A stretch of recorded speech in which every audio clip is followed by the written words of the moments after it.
বর্ষাকালে তোমরা আমাকে শুধু রান্নাঘরে দেখতে পাচ্ছ। হ্যাঁ, বর্ষাকালে তোমরা আমাকে বেশিরভাগ রান্নাঘরেই দেখতে পাবে, কারণ যারা আমার আগের ভিডিওগুলো ফলো করেছো তারা দেখতে পাবে যে আমি চৈত্র মাস থেকে জ্যৈষ্ঠ মাস সমস্ত ছাদের কাজগুলো সেরে ফেলেছি।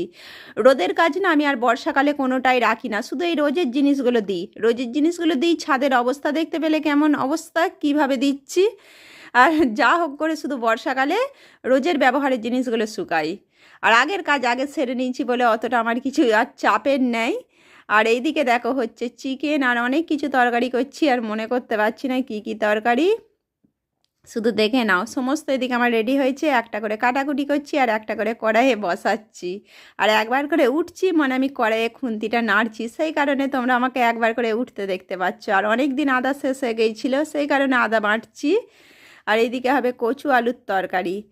রান্নাঘরটাই এখন শুধু সারছি আর হালকা হালকা দুদিন কাজ করছি। আর এইদিকে চিকেনটা দেখো।